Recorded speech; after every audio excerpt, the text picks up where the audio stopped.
Do you have friends? If so, this is the right build for you. And if you don't have any friends, it's okay, just random matchmaking, don't feel bad. This is going to be another Pestilence build, but this time we're going to sacrifice some top end damage and the tiny bit of survivability we had with the previous Pestilence builds. And we're going to add support mechanics into our loadout, which is not only going to boost our own damage, but also our teammates' damage overall. And we're going to accomplish this with our tier 6 precision smart cover and an overcharged technician drone to give us that additional juicy 15% amplified damage from all sources.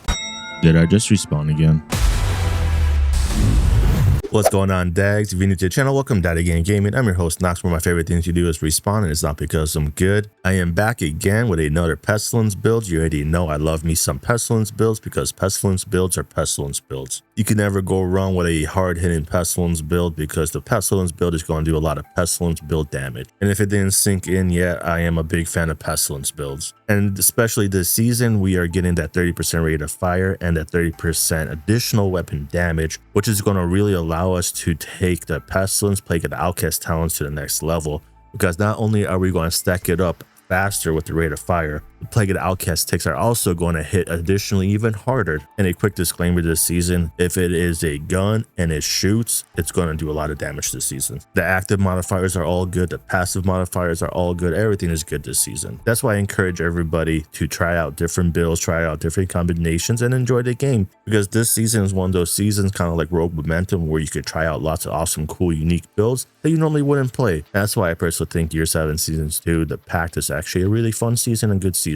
But rest in peace Rogue Momentum season, because you know that microwave coils technician drone combo was peak. But fortunately this season I have a kind of way to crack the Rogue Momentum technician drone type of combo, and I'm going to do that with the advanced materials active modifier, because it's going to give us 6 skill tiers, and additionally the specialization skill is going to be overcharged for the duration of the advanced materials, meaning we can use our technician drone, have it overcharged, and while it's overcharged and pulsing the enemies, we're going to apply the weakness exploit, which gives us an additional 15% amplified damage from all sources, including ourselves and our teammates. And on top of that, when we're at skill tier 6 and we place a precision smart cover, that thing is going to add additional 75% weapon handling and an additional 27% damage target out of cover, which is exactly what we need for our Plague of the Outcast to hit like a truck. And you can play this loadout solo, but it shines the most in a group. And when it comes to difficulty, you can literally play this in legendary, heroic, challenging, whatever difficulty you like to play on. And besides the active modifier and using the technician drone, there ain't nothing really new and improved or exciting about this build. It's a Pestilence build, and if it works, it works. So let me know if you would run a loadout like this personally and what changes you would make. And without further delay, let's get right into the build breakdown. For this build, you're going to want to run the Sharpshooter. And of course, you're going to have the Pestilence with the Plague of the Outcast talent. Secondary can be whatever you want. Sidearm can be whatever you want as well. But the TRK custom works pretty well because you do get the +1 skill tier. And just in case you don't have your active modifier out and you want to get a little bit stronger precision smart cover, you could whip this out in your hand and you'll place your precision smart cover. And as long as you stay in the cover, once you place it with the TRK custom in your hand, and you can swap to your Pestilence and start shooting it, the precision smart cover will stay at the additional skill tier. But once you get out of cover and get back in cover, it's going to reset. You will no longer benefit from the additional skill tier, as it will kind of reset. And for the gear sets, you're going to want 3-piece Lengmo because you're going to get the 30% LMG. And for the backpack, you're going to want the named Backbone because it comes with the talent Perfectly Unstoppable Force.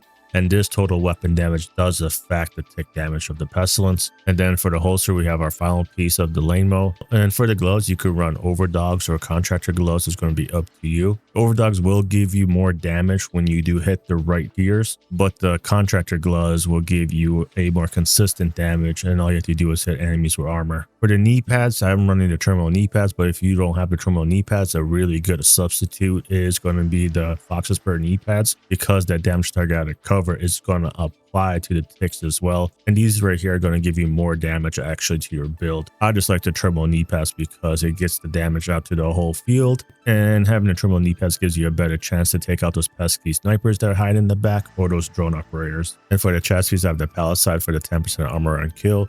and I'm running the Talon Glass Cannon. But if you're feeling spicy and don't care for the armor on kill, you can run the Sacrifice with the Perfect Glass Cannon. For the skills, you're going to want the Precision Smart Cover and the Technician Drone. And the reason is because we are going to be running the Advanced Materials Active Modifier. And when we activate this, it's going to give us 6 skill tiers for 55 seconds, which is going to boost our Precision Smart Cover to give us a bunch of damage to ourselves and our team. And additionally to that, when you hit level 5 for this active modifier, specialization skills are overcharged for the duration of the modifier. And that's why we're running a Technician Drone, because when it's overcharged, you're going to apply weakness exploit to pulsed enemies, and you and your teammates are going to do 15% amplified damage to those targets. And on top of that, our Precision Smart Cover at skill tier 6 is going to give us 75% weapon handling and 27% damage to target out of cover, which is going to really boost our damage.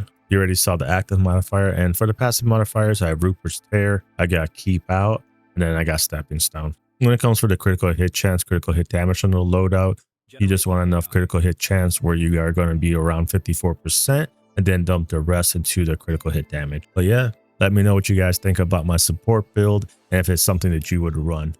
So here's the tick damage right now. We're hitting for 2 million to armor. Now let's activate this, take our drone. So with our drone, now we're hitting for 2.3. We'll break the drone down. Precision Smart Cover out. Now we're hitting for 2.7. Now let's take the drone out as well.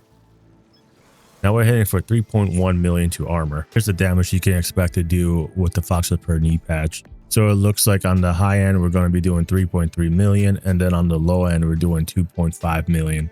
And the 2.5 million is going to be the targets that the Overdogs doesn't hit. All right, Dags, there it is. You saw the build breakdown. You saw the gameplay. You saw the shooting range numbers. Let me know what you guys think and if this is a build that you would actually run. I like it, and it's pretty neat because the 15% amplified damage you add to your whole team is actually a lot more than you would think. And if you have good timing, it's going to allow you to run through legendary missions really fast and take out those boss encounters even easier. Either way, if you made it this far, make sure to like the video, drop a comment below, and if you're not yet subscribed, you know what to do. It helps out the channel. That's all for now. Get out there, happy farming, and clap those cheeks.